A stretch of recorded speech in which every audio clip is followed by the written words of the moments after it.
Tio Zezé mandou o seguinte: boa noite, Ed, Eri, Fábio, Gui. Lutar sempre, desistir jamais. Ed, Eri, o Maicon fez muita falta pro Vasco ontem, concordam? Torcer para o Bahia perder hoje e ganhar os 2 jogos, Grêmio e Bragantino. Não é impossível. Tamo junto sempre, manda o tio Zezé. Maicon fez muita falta, Fábio? Fez, claro que fez, até pela liderança dele, pelo estilo dele dentro de campo, mas nós já levamos gols também com ele em campo no final de cada tempo, que é uma reclamação dos torcedores, mas claro que ele faz falta, ele estava jogando, né? E a falta dele, por exemplo, contra o Atlético Paranaense, eu não sei se aquela falta, acho que nem foi falta, mas enfim, mas foi, era para amarelo, que foi o que pendurou ele. Ontem na live, Edmundo, o Rodrigo, que comenta comigo, ex-zagueiro do Vasco, porque um inscrito mandou assim, pô, tem jogador evitando o terceiro amarelo e tal, e o Zé Gabriel contra o Cruzeiro é muito nítido, ele faz assim, tira o peito, como quem diz, não vou fazer a falta, e o Arthur faz o gol de fora da área. Ele falou, Fábio, na época em que eu jogava, acho que o Edmundo não pegou isso, mas enfim, você pode ter ouvido já falar nisso, a garotada fica muito atenta ao cartola. Porra, se eu tomar o cartão, eu perco ponto ali. Se eu fizer um passe errado, eu perco ponto. Os caras estão atentos aí. Isso é inadmissível. Inaceitável o cara se preocupar que a atuação dele impacta num jogo que ele não ganha absolutamente nada por isso, mas vão cornetar ele. É um negócio meio estranho, mas ele falou como a garotada hoje está atenta, os jogadores mais novos, a esse tipo de situação. E isso acaba impactando em campo. Porque o Zé Gabriel, por exemplo, não estou dizendo que ele está ligado no cartola, mas ele nitidamente contra o Cruzeiro deixa o Arthur ir para o gol. Ele não agarra o cara, não faz uma falta. Não, assim, o do Maicon, para mim, nem falta foi. E se o cara deu falta, não era para amarelo. Mas fez falta ontem. Fez, que assim, é difícil de falar, o Maicon foi o cara que fez falta, mas tem uma coisa que eu acho que a gente tem que comentar, não tem que tirar, né, o Vasco, a culpa do Vasco de ter jogado mal, de ter recuado, depois fez o gol, mas é uma coisa que eu acho importante a gente citar aqui. O Vasco é o time mais prejudicado do Campeonato Brasileiro, tá? Eu fiz umas contas aqui, eu tava vendo de algumas coisas, são 6 lances capitais que o Vasco foi prejudicado. Lances capitais o que são? Daria 2 ou 3 pontos para o Vasco, tá? É mais ou menos por aí, tá? Então, assim, são 6 lances. E, assim, eu acho que eu creio que seja incompetência da arbitragem. Sim, eu acho que sim. Mas agora, o Santos foi o mais ajudado hoje nesse campeonato, tá? Foram 7 lances capitais que o Santos foi ajudado no campeonato inteiro brasileiro. Eu acho que, e ontem teve uma mão e pênalti pro Vasco quando tava 3-2 pro Corinthians. Vocês ouviram o áudio do VAR, gente? O áudio do Falou VAR que foi sem querer, né? O cara falou, não, o braço já está... Vou ler para vocês a transcrição do áudio do VAR. Ainda bem que todos nós estamos sentados. Disse o idiota do VAR. O braço já está posicionado em cima. Totalmente acidental. O braço está recolhido, que é essa posição. Não tem uma ação deliberada, ok? Pega no cotovelo dele. Ele mesmo se assusta e já está recolhendo o braço, disse o VAR ao árbitro Sávio Pereira Sampaio. Amigo, me dá um atestado de idiota para eu assinar.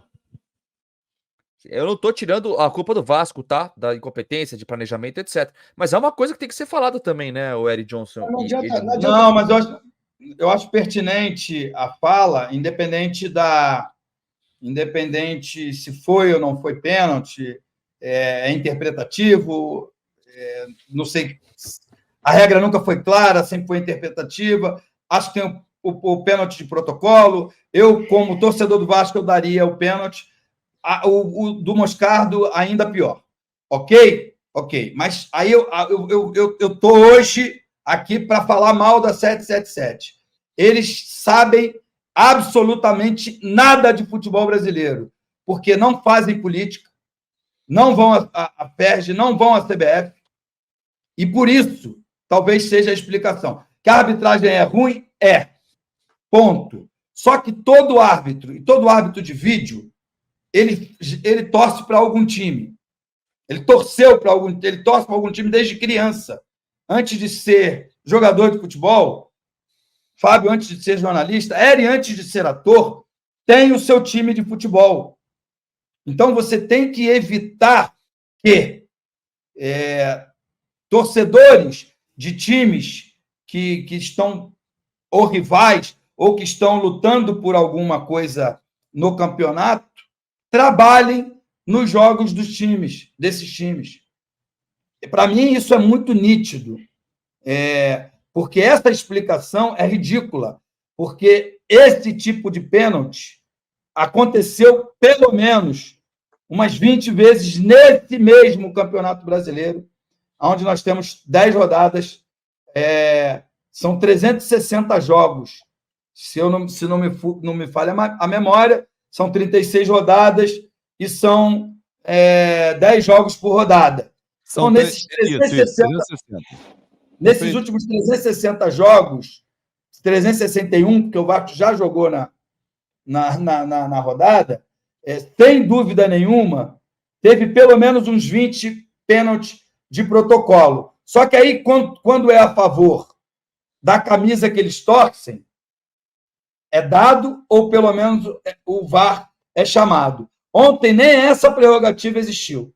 Nem o VAR chamar para dar ao árbitro pra benefício ver, né? O que o Edmundo quer dizer, para ficar um pouco mais claro, é que se você não tomar um café, se você não almoçar, se você não jantar, não tiver um lobby no mercado, você está fora.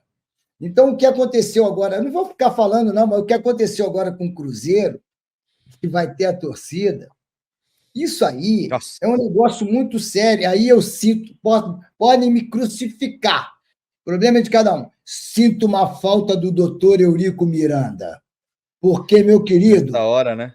Meu querido, eu vi ele fazendo coisas que qualquer um duvidava que ele pudesse fazer. E fazia e resolvia.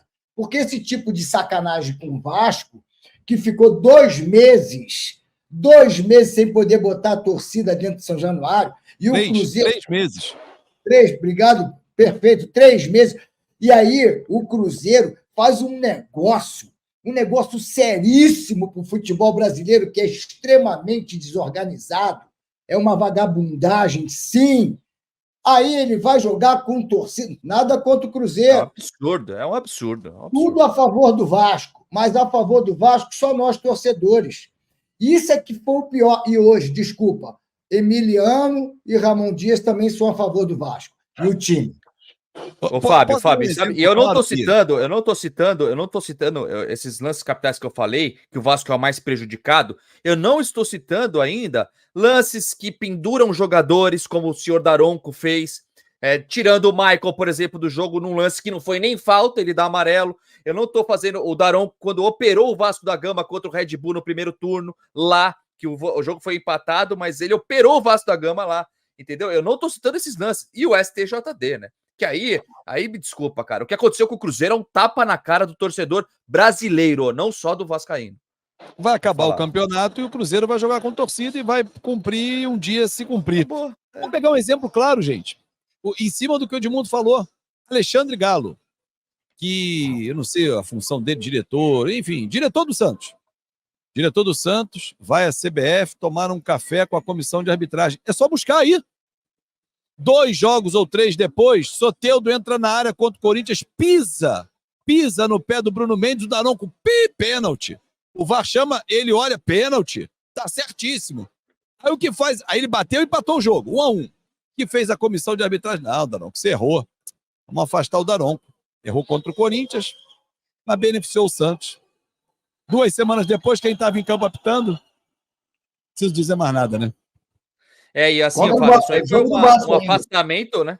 Afastamento fake também, viu? Porque o Daronco já tinha 7 jogos seguidos e já tem automaticamente um descanso. Então os caras usaram isso também. Independentemente de qualquer coisa, o Pedrinho vai ter de tomar de café, meu irmão. É café que puta. É muito café vascaíno mesmo, tem que tomar, meu irmão. Vamos lá, vamos colocar.